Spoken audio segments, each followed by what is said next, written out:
ඉතින් අද දන්නේ කළු පොල් මාළු එනත කොස්සට කළු පොල් මාළු ඉතින් මෙතනදී සමහර අය මේක කොස්සට කළු පොල් මාළු කියන ඉතින් සමහර අය කළු පොල් මාළු කියලා කියනවා කොහොමවත් කොස්සට කළු පොල් නැත්නම් කළු පොල් මාළු කියලා තමයි හඳුන්වන්නේ ගොඩක්ම ගම්වල ඉතින් මෙතනදී අපි අර කලින් එකේදී කොස්සට මාළු හැදුව විදිහටමයි කොස්සට ටික තම්බලා තලා ගන්න ටික තියෙනවා ඊට අමතරව තව දෙයක් කියන්න ඕනේ මෙතනදී ගම්වල ඉස්සර අතීතේ ඉඳන් මේක හදන් ආවට ගොඩාක් ඈත අතීතයකට මේ කෑම එක යන්නේ නැහැ මොකද කොස් කියන්නේ ලංකාවට හඳුන්වා දුන්න ශාකයක් ඒව ගැන මම විස්තර ඉස්සරහට කියන්න ඉතින් කොහොම වුණත් මේක යම් තාක් අතීතයකට යනවා මිසක් ගොඩාක් අතීතයට යන කෑමක් නෙවෙයි. ඒ වුණාට දේශීය ගම්වල හදන කෑමක්.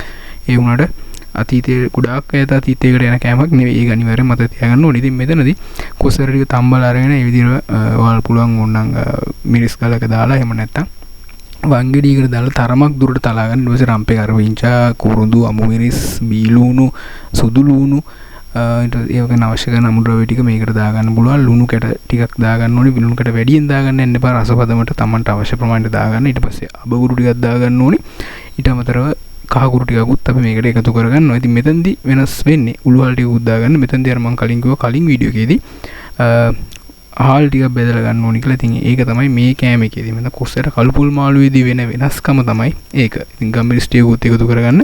ඔයාලට ඉතින් දාන දේවල් අඳුර ගන්න පුළුවන් මම කියන්නම් ඒ අවස්ථාවවලදී.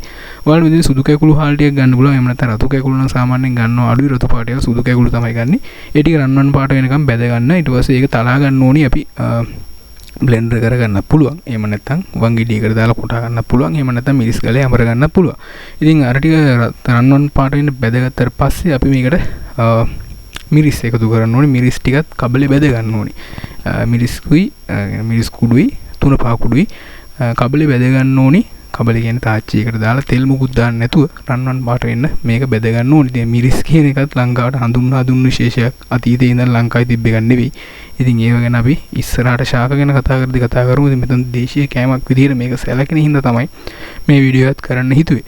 ඉතින් channel එකට අලුත් එක්ක කෙනා අනිවාර්යෙන් subscribe කරලා එකතු වෙන්න. ඉතින් අපි ඊළඟට දැන් මේ ටික රන්වන් පාට වෙන්න බෙදුනට පස්සේ මේක එකතු කරන්න ඕනේ අපි අර කොස්සට මේකට කොස්සට අපි කලින් දාලා එකතු කරගත්ත මේකට මේ ටික එකතු කරගන්නවා. ඊට පස්සේ අපි අර කලින් බෙදගත් හාල් ටික ඊට පස්සේ අපි මේකට පොල් එකතු කරනවා. පොලුත් කබලේ බෙද ගන්න ඕනි ටිකක් කළු පාට වෙනකන් කියන්නේ රන්වන් පාට වගේ වෙන්න වගේ නිකන් හොඳට බෙදෙන්න මේක ටිකක් බෙද ගන්න ඕනි. බෙදලා ඉවරලා හාල් ටිකයි මේ පොල් ටිකයි දෙකම එකට එකතු කරලා ඔයාලට ඕන නම් බ්ලෙන්ඩර් කරගන්න පුළුවන්. බ්ලෙන්ඩර් කරන්න පුළුවන් නැත්නම් මිරිස් ගලේ දාලා අඹරන්නත් පුළුවන්. ඒ අඹරන්න හෝ බ්ලෙන්ඩර් කරන්න කලින් අනිවාර්යෙන් වතුර මේ සෑඳී 3ක් 4ක් වගේ මේකට එකතු කරන්න. මොකද මේකට අර තලබයක් වගේ වෙන්න හොඳට අඹර ගන්න ඕනේ නැත්නම් බ්ලෙන්ඩර් කරගන්න ඕනේ. ඉතින් වතුර ගොඩාක් දාන්න යන්න එපා. සුළු ප්‍රමාණයක් මේ සෑඳි 2ක් 3ක් හෝ 4ක් වගේ ප්‍රමාණයක් හොඳටම ප්‍රමාණවත්. අර මෙතනදී අපි පොල් ටික කබලේ බැදගත් හින්දා අර ඒකේ තියෙන තෙත ගතිය ටිකක් අයින් වෙලා යනවා. ඒ හින්දා අපි මේකට අනිවාර්යෙන් මේ අඹර ගන්න කලින් අනිවාර්යෙන් වතුර මේ සෑඳි 3ක් 4ක් වගේ ප්‍රමාණයක් දා ගන්නවා. ඊට පස්සේ මේ වගේ විදිහට තමයි අපිට ඒක බලා ගන්න පුළුවන්කම තියෙන්නේ. ඊට පස්සේ පොල් කිරි දාද්දි මතක තියාගන්න අපි ගත්ත කොස්සට ප්‍රමාණයක් තියෙනවා. හදන භාජනයේට අපි ගන්න කොස්සට ප්‍රමාණයක් තියෙනවානේ. ඒ කොස්සට ටික වැහෙන්න පොල් කිරි දාගන්න ඕනි. ඒ කියන්නේ පොල් කිරි චුට්ටක් නෙවෙයි දාගන්න. අපි අරකෙදි හැදුවේ වෙනස්. මේකෙදි අපි දාන කොස්සට ප්‍රමාණය වැහෙන්නම පොල් කිරි දාගන්න ඕනි. ඊට පස්සේ අපි අර අඹරපු ගුලියක් තිබ්බනේ. ඒ කියන්නේ අඹරපු ගුලිය කිව්වේ අර හාල් ටිකයි පොල් ටිකයි එකතු කරලා හදාගත්ත ගුලිය. ඒක මේකට හොඳට කලවම් කරන්න ඕනි දිය වෙන්න. ඊට පස්සේ ඉතින් සාමාන්‍ය විදිහට මේකේ ලිපේ තියලා කිරි ටික පොඩ්ඩක් අඩු වෙන්න, ඒ කියන්නේ හිඳෙන්න වගේ තියලා සාමාන්‍ය හිඳෙන වෙලාවල් ඕගොල්ලෝ දන්නවනේ. ඉතින් සාමාන්‍ය යන වෙලාවල් ඒ වගේ වෙලාවක් හිඳෙන්න මේක තියලා වෙලා අපිට බත් එක්ක කෑමට ගන්න පුළුවන්. ඉතින් මෙතනදී සමහර අය මේ කාලෙ වෙද්දි දැන් වෙද්දි මේකේ පොත්ත කොස්සටි තලාගද්දි පොත්ත අයින් වෙන්නම මේවා කරනවා. කියන්නේ පොත්ත අයින්ම කරලා මේක හදන වෙලාවල් තියෙනවා. ඉතින් එහෙම හදන්න පුළුවන්.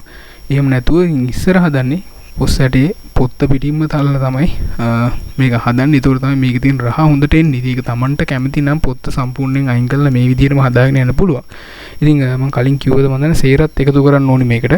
සේර කැල්ලක් දෙවුවොත් එකතු කරනවා. ඉතින් සමහර අය ගම්බිරිසුත් සමහරක් අය ගොරකත් එකතු කරනවා. අපි ගොරක දැම්මේ නැහැ. සේර දැම්මා. ඉතින් මේ විදිහට දාලා ඕගොල්ලන්ට මේක හදාගන්න පුළුවන්.